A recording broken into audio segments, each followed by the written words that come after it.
Pag-apak pa lang ng Dark Demon King palabas mula sa tagong lugar at pagpapakita nito sa harap ng ating bida.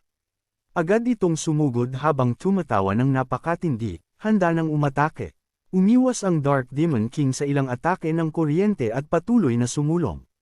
Ngunit sa sandaling makarating siya malapit sa pananggalang nakalasag, bigla na lamang huminto ang kanyang bilis. Hindi siya makapaniwala na hindi niya magawang sirain ang pananggalang nakalasag.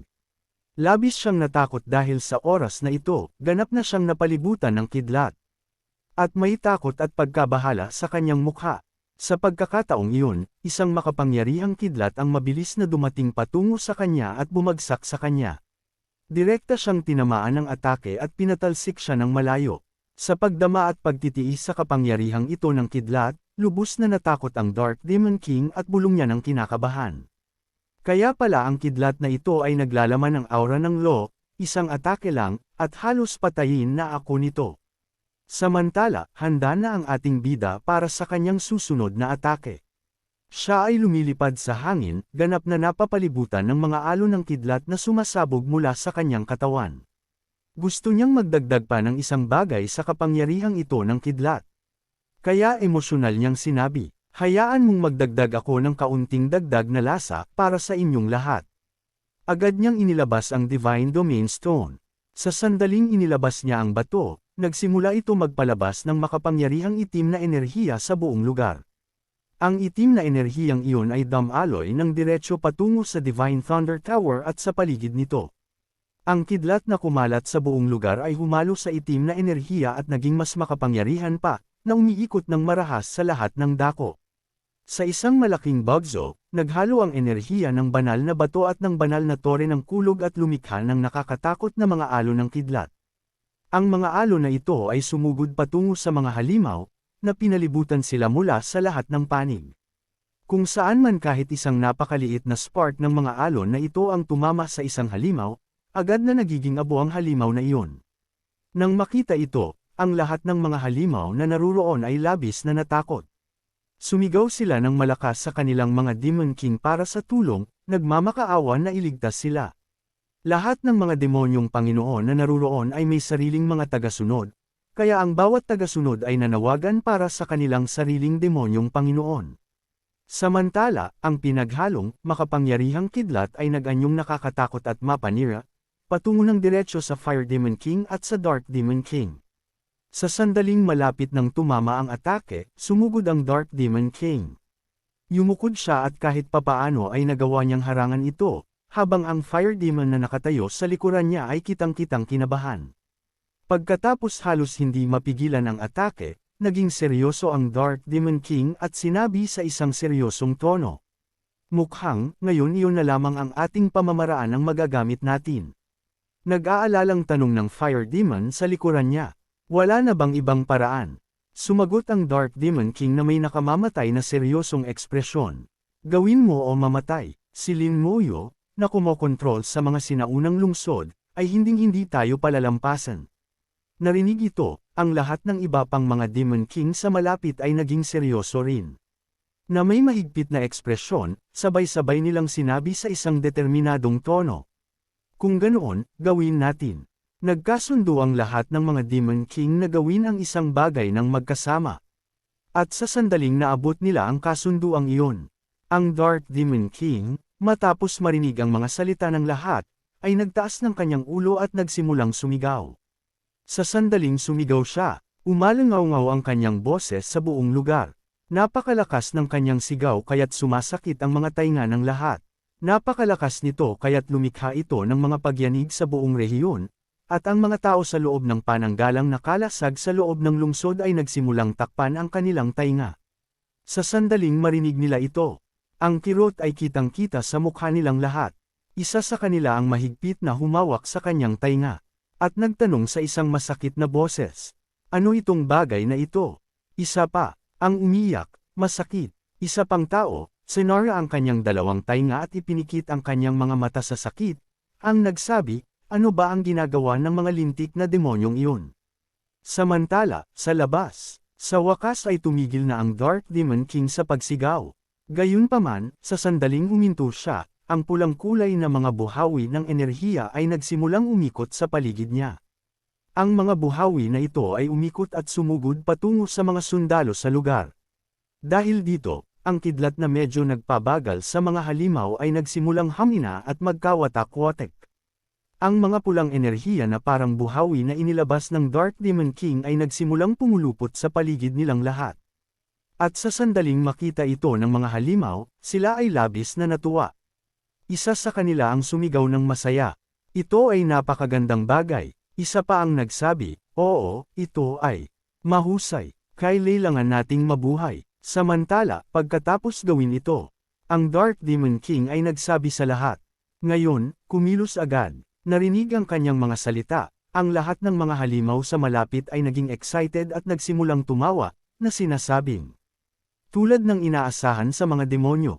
Ngunit sa sandaling sinabi ito ng isa sa mga halimaw, nagsimulang umakyat ang apoy mula sa kanyang katawan. Nagsimula siyang masunog at maging abo. Kahit habang nagiging abo siya, patuloy siyang tumatawa, na sinasabing, oo, tulad ng inaasahan sa demonyo. Bawat halimaw sa malapit ay nakaharap sa parehong kapalaran.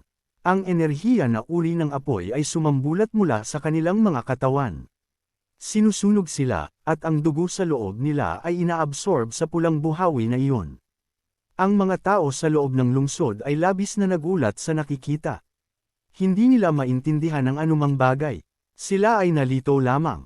Ang isa sa kanila ay nagtanong sa pagkalito, ano ang nangyayari? Sumagot ang isa pa na may parehong pagkalito. Bakit pinapatay ng mga halimaw na ito ang isa't isa? Kabilang sa kanila ay nakatayo rin si Feng. Sa sandaling nakita niya ito, siya ay labis na natakot. Ang takot ay malinaw na nakasulat sa kanyang mukha at nanginginig. Sinabi niya, ito ay isang blood sacrifice. Lahat ng mga halimaw ay sabay-sabay na nagsasagawa ng sakripisyo ng dugo. At nang makita ito ng ating bida, ngunit bakit nila ito ginagawa? Kahit pa ipatawag nila ang isang mas mataas na antas ng Intermediate Demon King, hindi pa rin nila masisira ang sinaunang lungsod. Pinapanood ng ating bida at ng lahat sa loob ng lungsod ang sakripisyo ng dugo. May tensyon sa mukha ng lahat dahil isinakripisyo ng mga halimaw ang kanilang sarili, at mula sa kanilang dugo isang makapangyarihang bola ng enerhiya ang nabuo sa langit. Ang mga tao na nakatayo sa ibaba ay tumingin dito nang may takot sa kanilang mga mata. May napakalaking dami ng dugo ang natipon mula sa langit sa itaas. Gayunpaman, kahit na nakita ang napakaraming dugo, galit na umungol ang Dark Demon King. Hindi, ang mahahalagang dugo ay hindi pa rin sapat. Turn na natin ngayon. Sinabi ito, agad niyang inatake ang sarili niyang dibdib, ipinasok ang kanyang kamao sa loob. Habang lumulubog ang kanyang kamao sa kanyang dibdib, hinugot niya ito. At isang agos ng dugo ang nagsimulang dumaloy ng direkta patungo sa sakripisyo ng dugo. Sa sandaling ginawa ito ng Dark Demon King, ang iba pang mga Demon King sa paligid niya ay inatake din ang kanilang sariling mga dibdib. At nagsimulang mag-alay ng kanilang dugo sa sakripisyo ng dugo. Dugo ang dumaloy mula sa bawat isa sa kanila. Dumadaloy sa napakalaking ritual ng dugo na iyon. Sa sandaling maghalo ang lahat ng kanilang dugo, isang makapangyarihang madilim na enerhiya ang nagsimulang mabuo sa langit. Unti-unti, ang enerhiyang iyon ay nagkaroon ng kulay lila, na lumilikha ng isang nakakatakot na tanawin. At sa sandaling nangyari ito, nagsimulang takpan ng mga tao sa loob ng lungsod ang kanilang mga tainga, ang kanilang mga ilong, lahat. Bumagal ang kanilang mga katawan, at lahat sila ay dinagukan ng takot. Isang tao ang nagsalita sa isang boses na puno ng kawalan ng pag-asa. Napakalakas na aura, sabi ng isa pa, ang presensya na ito, lampas ito sa antas ng Demon King. May mas dakilang bagay ang bumababa. Sa sandaling iyon, si Feng, nanginginig, ay sumigaw sa ating bida, masama ito, Panginoong Lin, ito ay ang Demon Emperor. Gumagamit sila ng blood sacrifice upang ipatawag ang Demon Emperor. Nagpanik ang lahat sa lungsod sa sandaling marinig nila ang mga salita ni Feng. Natatakot, nagsimula silang magbulungan, ano? Ang pinuno ng Abyss, siya ba ang bababa? Samantala, ang Dark Demon King, habang inaalay ang sarili niyang dugo, ay tumawa at nagsabi, sinasalubong namin ang aming emperador. Sa mismong sandaling iyon, isang kulay lilang bilog ang lumitaw sa langit. Sa sandaling nabuo ito, nagsimula ang isang nagliliwanag na proseso ng teleportation sa loob nito. At doon, sa pamamagitan ng teleportasyon na iyon, isang napakalaking daliri ang lumabas. Ang kuko ng daliri na iyon ay napakalaki kaya't tinakpan nito ang buong sinaunang lungsod. Sa sandaling lumabas ang daliri, direkta nitong hinawakan ang pananggalang na kalasag ng lungsod. Sa isang hawak lang na iyon, agad na nagkawasak-wasak ang pananggalang na kalasag. Pinanood ito ng lahat sa loob ng lungsod na may ganap na pagkabigla at takot. Ganap na nasira ang pananggalang na kalasag. Walang natira upang protektahan ang mga tao mula sa mga demonyo. Ang daliri ng Demon Emperor ay naroon pa rin. Pagkatapos sirain ang kalasag, nagsimula ito bumaba muli para sa isa pang atake. Ngunit ang Thunder Tower ay nag-react sa mismong sandaling iyon. Nagpakawala ng makapangyarihang kidlat at itinulak pabalik ang daliri ng Demon Emperor. Hinaranggan nito ito. Ang sinaunang tore ng kulog na kontrolado ni Panginoong Lin ay talagang hinaranggan ang isang atake mula sa Demon Emperor. Ang mga tao ay tumatakbo sa gulat, hindi alam kung ano ang gagawin. Bigla, isang makapangyarihang kidlat. Ang palm unit sa kalangitan at tumama sa tabi mismo ng Demon Emperor. Nang makita ang kidlat na ito, parehong demonyo at tao ay nakatingin sa langit ng nagulat. May isang nagulat na napasinghap. Ang langit, nahati. Ang paghaharap sa pagitan ng sinaunang tore ng kulog at ng Demon Emperor ay nalampasan na ang mga limitasyon ng mas mababang espasyo. Ang isa pa ay sumigaw. Ang mas mababang espasyo ay itinatama ang kapangyarihan na hindi dapat umiral sa mundong ito.